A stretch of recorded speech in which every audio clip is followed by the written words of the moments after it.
Aziz do'stlar, kanalimiz obunachilari va hurmatli tomoshabinlar. Bugun men sizlar bilan O'zbekistonning millionlab fuqarolariga, xususan hozirda nafaqada bo'lganlarga va yaqin kelajakda nafaqaga chiqishni rejalashtirayotganlarga bevosita taalluqli bo'lgan juda muhim va afsuski yoqimsiz yangilik haqida gaplashmoqchiman. Bu yangilik 2026 yil iyun oyidan boshlab kuchga kiradi va agar siz hozirdan uning mohiyatini tushunib, tegishli choralarni ko'rmasangiz, uning oqibatlari sizning moddiy ahvolingiz uchun juda og'ir bo'lishi mumkin. Bu so'zsiz pensiya ta'minoti tizimida ro'y beradigan jiddiy o'zgarish bo'lib, unga har birimiz, ayniqsa keksa yoshdagilar va ularning farzandlari e'tibor berishlari shart. Siz bu videoni oxirigacha diqqat bilan tomosha qilishga chaqiraman. Chunki men har bir tafsilotni batafsil tushuntirib beraman. Videoni boshlashdan oldin shu kabi dolzarb va hayotiy ahamiyatga ega ma'lumotlarni o'tkazib yubormaslik uchun kanalimizga hoziroq obuna bo'lishni va ushbu videoga like bosishni unutmang. Bu biz uchun katta motivatsiya, muammoning mohiyati. Avval qanday edi va endi nima o'zgaradi? Keling, avvalo bu yerda gap nimada ekanligini aniqlab olaylik. O'zbekiston Respublikasi Vazirlar Mahkamasining yaqinda qabul qilingan va 2026 yil maydan kuchga kirishi kutilayotgan qaroriga muvofiq nafaqa miqdorini hisoblashda ish stajini hisobga olish tartibi tubdan o'zgaradi. Asosiy o'zgarish shundaki, belgilangan sanadan boshlab pensiya miqdorini hisoblashda faqatgina rasmiy tarzda tasdiqlangan, ya'ni ijtimoiy sug'urta badallari to'liq va muntazam ravishda to'langan ish stajlari hisobga olinadi. Tizimning avvalgi holati qanday edi? Aniqrog'i 2026 yil iyun oyigacha amalda bo'ladigan qoidalar nimani nazarda tutardi? Avvallari pensiya qonunchiligimiz ma'lum bir darajada moslashuvchan bo'lib, ayrim hollarda norasmiy ish stajlari, ya'ni mehnat daftarchasida yozuvi bo'lmasa ham, fuqaroning haqiqatan ham mehnat faoliyati bilan shug'ullanganini tasdiqlovchi boshqa hujjatlar, masalan arxiv ma'lumotnomalari, guvohlarning ko'rsatmalari va hatto ba'zi bir ma'lum muddatli shartnomalar orqali tasdiqlangan davrlar ish stajiga qo'shilishi mumkin edi.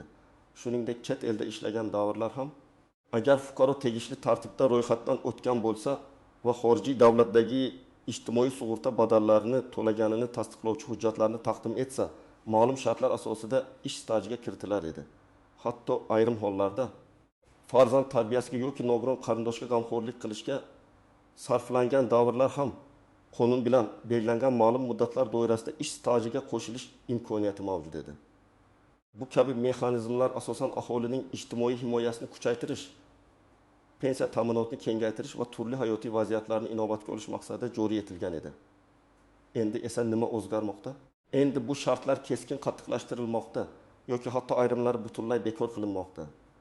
Yangi qoidalarga ko'ra, pensiya tayinlashda faqatgina pensiya jamg'armasiga yoki boshqa vakolatli organga to'langan ijtimoiy sug'urta badallari asosida shakllangan rasmiy ish staji hisobga olinadi. Ya'ni, agar sizning mehnat faoliyatingiz davomida ish beruvchi siz uchun tegishli badallarni muntazam ravishda to'lamagan bo'lsa yoki siz o'zingiz shaxsiy tadbirkor sifatida badal to'lamagan bo'lsangiz, bu davrlar 2026 yil iyun oyidan boshlab pensiya ish stajiga kiritilmaydi. Bu esa ko'plab fuqarolarimiz uchun, xususan o'z vaqtida o'z huquqlaridan bexabar bo'lganlar yoki norasmiy sektorda ishlashga majbur bo'lganlar uchun juda katta muammo tug'diradi.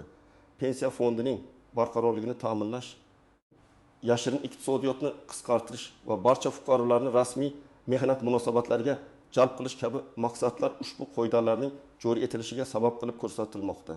Ammo bu holatda ko'plab insonlar o'zlarining uzoq yillik mehnati evaziga kutgan pensiyadan mahrum bo'lishi yoki juda kam miqdordagi nafaqaga qanoat qilishga majbur bo'lishi mumkin. Batafsil tahlil. Kimlar xavotirlanishi kerak va kimlar xavotirlanmasligi mumkin? Bu o'zgarishlar kimlarga ta'sir qiladi va kimlar uchun deyarli hech narsa o'zgarmaydi? Keling, bu savollarga aniq javob topish uchun bir necha real hayotiy misollarni ko'rib chiqaylik. Bir misol, norasmiy sektorda ishlagan fuqarolar. Tasavvur qiling, 50 yoshli ayol Oysha opa. U umrining 25 yilini rasmiy ishda, masalan, maktabda o'qituvchi bo'lib ishlagan. Uning mehnat daftarchasida barcha yozuvlar bor. Ijtimoiy badallar ham muntazam to'langan. Lekin 2010 yildan 2020 yilgacha, ya'ni 10 yil davomida u o'z mahallasidagi bozorda norasmiy savdo bilan shug'ullangan. Bu davrda u davlatga hech qanday ijtimoiy badal to'lamagan. Eski qoidalarga ko'ra Agar o'sha OPA guvohlarining ko'rsatmasi yoki mahalla qo'mitasidan ma'lumotnoma bilan o'sha 10 yil davomida haqiqatan ham mehnat faoliyati bilan shug'ullanganini tasdiqlay olgan edi. Bu davrning ma'lum bir qismi uning ish stajiga qo'shilishi mumkin edi. Natijada u 35 yillik ish staji bilan nafaqaga chiqqan bo'lar edi. Yangi qoidalarga ko'ra esa 2026 yil maydan boshlab bu 10 yil uning ish stajiga mutlaqo kiritilmaydi. Uning pensiya miqdori faqatgina rasmiy 25 yillik staj asosida hisoblanadi. Oldingi hisob kitob bo'yicha uning nafaqasi ilk 2 million so'm bo'lishi mumkin edi. Yangi qoidalarga ko'ra esa bu raqam ilk 4 million so'mga tushib ketishi kutilmoqda. Bu har oyda 400 ming so'm kam degani, bu esa nafaqa miqdorining sezilarli qismini tashkil etadi va uning hayot sifatiga bevosita ta'sir qiladi. Bu kamayish ayniqsa o'zining asosiy daromadi pensiyadan iborat bo'lgan yoshi kattalar uchun jiddiy muammo hisoblanadi. Ular rejalashtirgan xarajatlarni qisqartirishga, ba'zan esa zaruriy ehtiyojlardan voz kechishga majbur bo'ladilar. Ikki misol, chet elda ishlagan fuqarolar. Keling, olim yoshli erkak Akmal akani olaylik. Akmal aka 30 yil davomida O'zbekistonda rasman ishlagan. Lekin 2005 yildan 2010 yilgacha, ya'ni 5 yil davomida u Rossiyada qurilishda ishlagan. Bu davrda u Rossiyaning pensiya jamg'armasiga hech qanday badal to'lamagan. Chunki u norasmiy ishlagan yoki vaqtinchalik mehnat shartnomalari asosida ishlagan bo'lsa-da, pensiya ta'minoti tizimiga kirmagan. Eski qonunchilikka ko'ra, agar Akmal aka o'zining Rossiyada ishlaganini tasdiqlovchi hujjatlarni, masalan, mehnat shartnomalari, ish haqi to'lagani haqidagi ma'lumotnomalar taqdim etgan edi. Ma'lum bir tartibda bu 5 yillik davr uning O'zbekistondagi ish stajiga qo'shilishi mumkin edi. Ayniqsa agar O'zbekiston bilan Rossiya o'rtasida ijtimoiy ta'minot bo'yicha tegishli bitimlar mavjud bo'lsa va u bu bitim shartlariga to'g'ri kelgan edi. Endi esa 2026 yil 1 maydan boshlab bu 5 yil umuman hisobga olinmaydi. Uning pensiyasi faqatgina O'zbekistondagi 30 yillik rasmiy ish staji asosida hisoblanadi. Bu uning nafaqasini sezilarli darajada kamaytiradi. Chunki har bir qo'shimcha yil pensiya miqdoriga ijobiy ta'sir ko'rsatadi. Aytaylik, uning pensiyasi oldin 2000 million so'm bo'lishi mumkin edi. Endi esa 9 million so'mga tushishi kutilmoqda. Bu esa har oyda 200 ming so'mlik farqni anglatadi. Chet elda ishlagan va o'z vatanida pensiya olishni umid qilgan millionlab fuqarolarimiz uchun bu juda og'riqli yangilik bo'ladi. Uch misol farzand parvarishiga ketgan davrlar. Ortaqiz yoshi Dilorom opani olaylik. U 15 yil rasmiy ishda ishlagan, so'ngra 3 nafar farzandiga qaragan. Har bir farzand uchun qonunchilikda belgilangan muddatlar odatda 3 yildan 6 yilgacha umumiy uning ish stajiga qo'shilishi mumkin edi. Masalan, Dilorom opaning 15 yillik rasmiy ish stajiga qo'shimcha ravishda avvallari har bir bolaning 3 yillik parvarish davri qo'shilishi mumkin edi. Ya'ni jami 9 yilgacha. Shunday qilib uning umumiy ish staji 24 yilga yetishi mumkin edi. Bu esa nafaqa olish huquqini berardi. Yangi qoidalarga ko'ra esa 2026 yil 1 maydan boshlab bunday davrlar ish stajiga kiritilmasligi mumkin. Bu esa Dilorom opaning pensiya yoshiga yetganida uning staji yetarli bo'lmasligi yoki pensiya miqdori sezilarli darajada kam bo'lishiga olib kelishi mumkin. Agar uning staji 20 yilga yetmasa, u hatto nafaqa olish huquqiga ega bo'lmay, faqatgina davlat ijtimoiy nafaqasi bilan kifoyalanishga majbur bo'ladi. Bu esa pensiyadan ancha kam miqdordagi pul mablag'idir. Bunday o'zgarishlar ayniqsa ko'p bolali onalarga, uy bekalari bo'lgan ayollarga salbiy ta'sir ko'rsatadi. Chunki ular bolalarni tarbiyalash bilan band bo'lgan davrlarda rasmiy ish faoliyatini to'xtatganlar. Bu gender tengligi va ayollarning ijtimoiy himoyasi nuqtai nazaridan ham ba'zi savollarni keltirib chiqarishi mumkin. Nogiron qarindoshga g'amxo'rlik qilgan davrlar. 7 yoshli Karim buvani olaylik. Uning rafiqasi uzoq yillar og'ir kasallik bilan o'rigan va u 10 yil davomida unga g'amxo'rlik qilgan. Shu davrda rasmiy ish joyida ishlamagan. Eski qoidalarga ko'ra, agar u tegishli hujjatlarni hali ma'lumotnomasi taqdim etganda bu davr uning ish stajiga qo'shilishi mumkin edi. Yangi qoidalar esa bu imkoniyatni bekor qiladi. Natijada uning pensiya miqdori g'amxo'rlik qilish davrining hisobga olinmagani tufayli kamayadi. Uning pensiyasi agar g'amxo'rlik davri hisoblanganida 10 million so'm bo'lgan bo'lsa, endi 60 million so'mga tushishi mumkin. Bunday insonlar oila a'zolariga g'amxo'rlik qilib, o'z sog'ligini moddiy imkoniyatlarini sarf etgan holda jamiyatga katta xizmat qiladilar. Ularning mehnati afsuski yangi qoidalar bilan pensiya ta'minoti nuqtai nazardan e'tiborsiz qoldirilishi mumkin. Kimlar xavotirlanmasligi mumkin? Bu yangilikdan kimlar xavotirlanmasligi mumkin degan savol tug'ilishi tabiiy. Javob oddiy. Umrining aksariyat qismini rasmiy ish joyida mehnat shartnomasi asosida barcha ijtimoiy badallar to'langan holda ishlagan fuqarolar. Ular davlat korxonalarida, rasmiy tashkilotlarda, yirik xususiy kompaniyalarda, byudjet tashkilotlarida uzluksiz ishlaganlar. Ularning mehnat daftarchalarida barcha yozuvlar mavjud va pensiya jamg'armasida ularning to'langan badallari haqidagi ma'lumotlar saqlanadi. Shuningdek, qonuniy ravishda ro'yxatdan o'tgan yakka tartibdagi tadbirkorlar va fermerlar agar ular belgilangan tartibda ijtimoiy sug'urta badallarini muntazam to'lab kelgan bo'lsalar, ular uchun ham hech qanday muammo bo'lmaydi. Ularning staji ham to'liq hisobga olinadi. Ushbu guruhga mansub fuqarolarimiz uchun aslida hech narsa o'zgarmaydi. Ular pensiyalarini oldingi hisob-kitob qoidalariga asosan olishda davom etadilar. Faqat endi tizim yanada shaffof va qat'iyroq bo'ladi. Ularning nafaqasi asosan inflyatsiya darajasiga qarab indeksatsiya qilinadi. Asosiy xulosa shuki, endilikda pensiya tizimi faqat rasmiy tamoyiliga o'tmoqda. Bu esa deyarli barcha norasmiy mehnat faoliyatining, hattoki avvallari ma'lum shartlar asosida inobatga olingan davrlarning ham pensiya stajiga ta'sirini butunlay yo'qqa chiqaradi. Bu o'zgarishlar pensiya jamg'armasiga mablag' tushumini rasmiylashtirish va har bir fuqaroning o'z pensiya jamg'armasiga hissa qo'shishini ta'minlashga qaratilgan bo'lsa-da, ko'plab insonlar uchun moddiy qiyinchiliklar tug'dirishi aniq. Istisnolar, tuzoqlar va noaniq nuanslar har qanday qonunchilikda bo'lgani kabi, bu yangi qoidalarda ham ba'zi istisnolar, e'tibor berish lozim bo'lgan tuzoqlar va noaniq nuanslar mavjud. Ular haqida bilish juda muhim. Chunki bu sizning pensiya ta'minotingizga ta'sir qilishi mumkin. Bir istisnolar, ba'zi davrlar hali ham hisobga olinishi mumkinmi? Aynan 2026 yil 20 oygacha bo'lgan davrlar bo'yicha qandaydir o'tish qoidalari bo'lishi mumkin. Ya'ni agar sizning norasmiy ish stajingiz 2026 yil 20 oygacha bo'lgan davrga to'g'ri kelsa va siz ushbu davrda mehnat faoliyatingizni tasdiqlovchi ba'zi hujjatlarga ega bo'lsangiz, ularni hozircha qonuniy yo'l bilan rasmiylashtirish imkoniyati mavjud bo'lishi mumkin. Lekin bu imkoniyat ham cheklangan bo'ladi va faqatgina amaldagi qonunchilikda belgilangan hujjatlarga asoslanishi kerak. Misol uchun, agar siz yakka tartibdagi tadbirkor sifatida 2026 yilgacha ro'yxatdan o'tmagan bo'lsangiz, lekin mahalla tomonidan berilgan ma'lumotnomalar orqali o'z faoliyatingizni isbotlay olsangiz, o'tish davrida bu ko'rib chiqilishi mumkin. Biroq 2026 yil 20 oydan keyin boshlangan har qanday norasmiy faoliyat pensiya stajiga mutlaqo hisobga olinmaydi. Shuningdek, harbiy xizmat davri, oliy ta'lim muassasalarida kunduzgi bo'limda o'qigan davrlar kabi qonun bilan belgilangan ayrim davrlar badal to'lashdan qat'iy nazar hali ham ish stajiga hisoblanishi ehtimoli bor.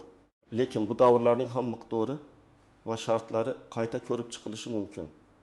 Bu istisnolar doirasi har doim qonun hujjatlarining oxirgi versiyasida aniq ko'rsatilgan bo'ladi. Shuning uchun tegishli qonunchilikni muntazam ravishda kuzatib borish muhimdir.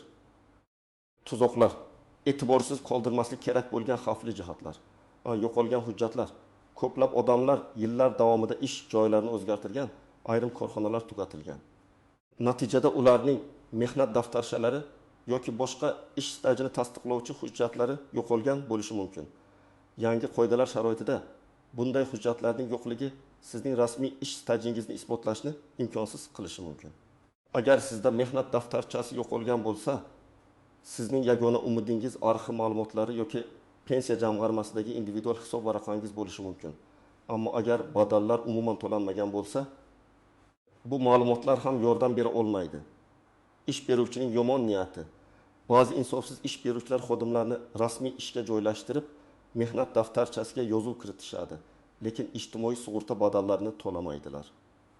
Bu holatda xodimning mehnat daftarchasida yozuv bo'lsa ham pensiya jamg'armasida badallar to'lanmaganligi sababli bu davr ish stajiga hisoblanmasligi mumkin. Bu esa eng katta tuzoqlardan biridir. Xodimning buning haqida xabari bo'lmasligi, faqatgina pensiya yoshiga yetganda bilishi esa juda achinarli holat. Ma'lumotlardagi xatolar, ba'zan pensiya jamg'armasi ma'lumotlar bazasida yoki mehnat daftarchasida noto'g'ri yozuvlar, xatolar bo'lishi mumkin. Bunday xatolar ham keyinchalik pensiya hisob kitobida jiddiy muammolarga olib kelishi mumkin. Masalan, ism sharifdagi harf xatosi yoki ish stajidagi sana xatosi tufayli butun bir davr hisobga olinmay qolishi mumkin. O'ta noaniq nuanslar. To'langan badallarning miqdori. Yangi qoidalarda badallarning to'liq va muntazam to'langani nazarda tutilgan. Bu nimani anglatadi? Agar ish beruvchi badallarni qisman to'lagan bo'lsa yoki bir necha oy to'lamay, keyin yana to'lashni boshlagan bo'lsa, bunday davrlar qanday hisobga olinadi? Bu savollarga aniq javoblar qonunchilikda aniq ko'rsatilishi kerak. Ba'zi tahlilchilarning fikricha, agar to'langan badallar minimal ish haqi darajasidan kam bo'lsa, bu davrlar ham hisobga olinmasligi mumkin. Bir oldindan to'langan badallar.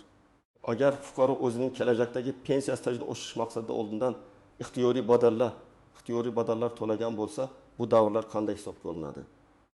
Bu hozircha aniq belgilanmagan, ammo ixtiyoriy badallar tizimi ham qayta ko'rib chiqilishi mumkin. Texnik imkoniyatlar. Pensiya jamg'armasining barcha fuqarolarning mehnat faoliyatini to'liq va aniq nazorat qila olishi uchun texnik imkoniyatlari qay darajada? Eski davrlarga oid ma'lumotlar elektron bazada to'liq aks ettirilganmi? Bu ham muhim savol. Xulosa qilib aytganda, yangi qoidalar pensiya tizimini yanada shaffof va adolatli qilishga qaratilgan bo'lsa-da, ko'plab fuqarolarimiz uchun kutilmagan qiyinchiliklarni keltirib chiqarishi mumkin.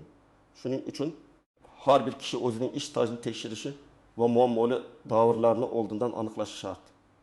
Keyingi qismda aynan shunday amaliy maslahatlar beraman. Amaliy maslahatlar siz nima qilishingiz kerak? Aziz do'stlar, yuqorida aytilganlardan kelib chiqib, sizning shaxsiy pensiya ta'minotingizni xavf ostiga qo'ymaslik uchun hozirdan boshlab juda aniq va muhim qadamlar qo'yishingiz kerak. Bu qadamlar sizga 2026 yil 20 oydan keyin yuzaga kelishi mumkin bo'lgan muammolarni minimallashtirishga yordam beradi. Shaxsiy ish stajingizni tekshiring va tasdiqlovchi hujjatlarni yig'ing. Bu eng birinchi va eng muhim qadam. Siz zudlik bilan o'zingizning mehnat daftarchangizni qo'lga olishingiz, undagi barcha yozuvlarni diqqat bilan o'rganishingiz shart. Agar sizda mehnat daftarchasi bo'lmasa yoki u yo'qolgan bo'lsa, quyidagilarni qilishingiz kerak. Yagona interaktiv davlat xizmatlari portaliga MyTogg'ga kiring.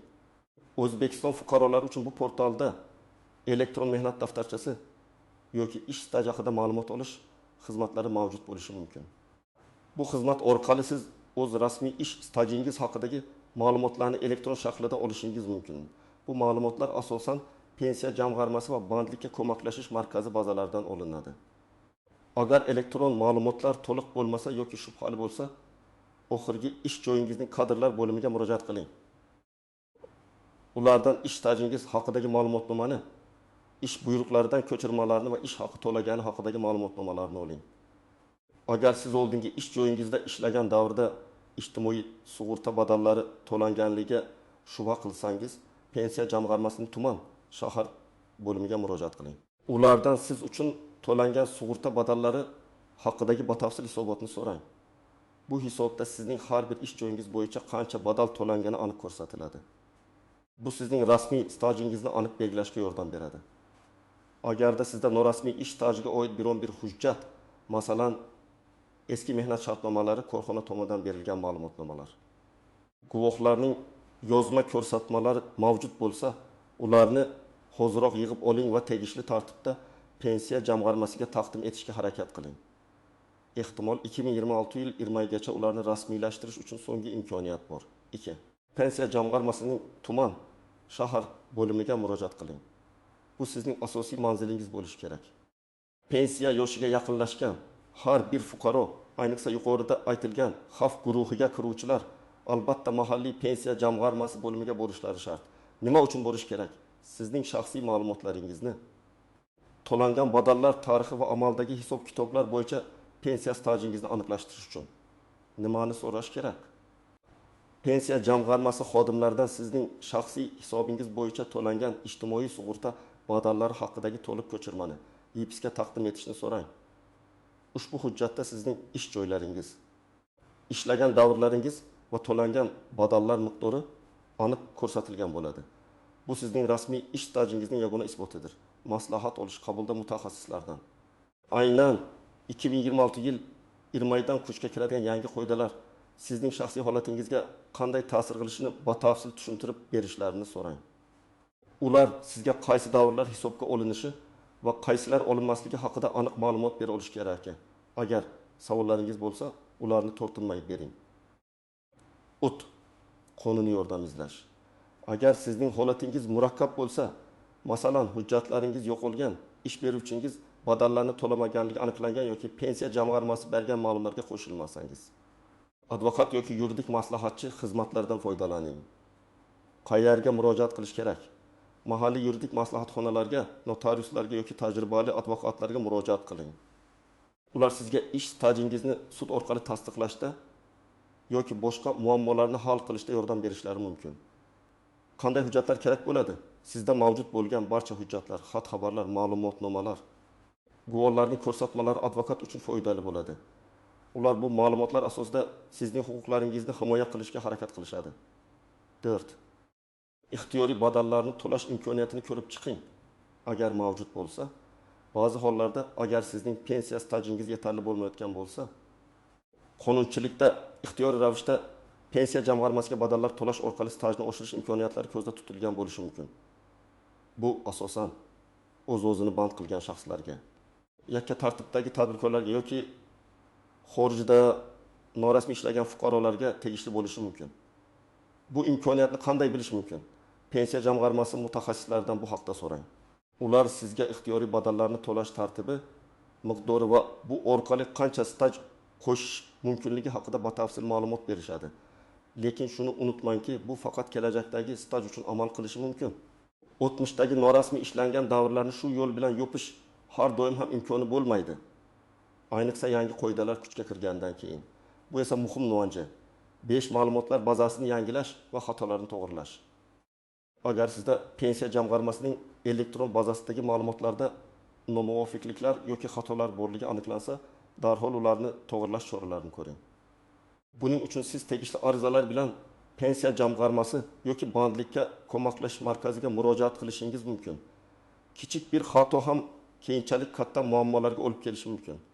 Misol uchun, mehnat daftarchasidagi ism sharifingiz va pasportingizdagi ism sharifingiz orasida farq bo'lsa, bu ham pensiya hisob kitobida muammolar keltirib chiqarishi mumkin. Barcha ma'lumotlar bir-biriga mos kelishi shart. Har bir bosqichda sizga sabr, toqat va diqqat talab etiladi. Hujjatlarni yig'ish, ma'lumotlarni aniqlashtirish jarayoni vaqt talab qilishi mumkin. Lekin sizning moddiy farovonligingiz uchun bu juda muhim. Shuni esda tutingki, sizning pensiyangiz bu sizning uzoq yillik mehnatingiz va jamiyatga qo'shgan hissangizning natijasidir. Uni himoya qilish uchun hozir harakat qiling. Xulosa va yakuniy chorlab aziz do'stlar. Bugungi videoda men sizlar bilan 2026 yil 20 oydan boshlab O'zbekiston pensiya tizimida yuz beradigan juda jiddiy va ko'pchilik uchun salbiy oqibatlarga olib kelishi mumkin bo'lgan o'zgarishlar haqida batafsil gaplashdim. Asosiy xulosa shuki, endilikda pensiya miqdori faqatgina rasmiy, ya'ni ijtimoiy sug'urta badallari to'liq va muntazam to'langan ish staji asosida hisoblanadi. Norasmiy ish staji chet eldagi norasmiy mehnat, farzand parvarishi yoki nogiron qarindoshga g'amxo'rlik qilish kabi davrlar pensiya stajiga kiritilmasligi mumkin. Bu esa ko'plab fuqarolarning pensiyalarini sezilarli darajada kamaytirishi yoki ularni nafaqa olish huquqidan mahrum qilishi mumkin. Men bergan amaliy maslahatlarga, jumladan ish stajingizni tekshirish, pensiya jamg'armasiga murojaat qilish, kerak bo'lsa yuridik yordam olish va ixtiyoriy badallar to'lash imkoniyatlarini ko'rib chiqishga alohida e'tibor qaratishingizni so'rayman. Unutmang, bu o'zgarishlar kuchga kirishiga hali vaqt bor. Lekin hozirdan harakat qilsangizgina kelajakda kutilmagan muammolardan qochishingiz mumkin. Har bir fuqaro o'z pensiya huquqlarini bilishi va ularni himoya qilishi shart. Ushbu video siz uchun foydali bo'ldi degan umiddaman. Bu ma'lumotlar bilan o'z yaqinlaringiz, qo'shnilaringiz, do'stlaringiz bilan bo'lishing. Chunki bu yangilik har bir keksa yoshli inson va ularning oila a'zolariga taalluqli bo'lishi mumkin. Video haqidagi fikrlaringizni, savollaringizni, shuningdek shaxsiy tajribangizni kommentariyalarda yozib qoldirishingizni so'rayman. Har bir fikr biz uchun qimmatli. Videoga like bosishni va kanalimizga obuna bo'lishni unutmang. Shunda biz kelgusi ham sizni shu kabi muhim va foydali ma'lumotlar bilan xabardor qilib boramiz. E'tiboringiz uchun rahmat va sog' bo'ling.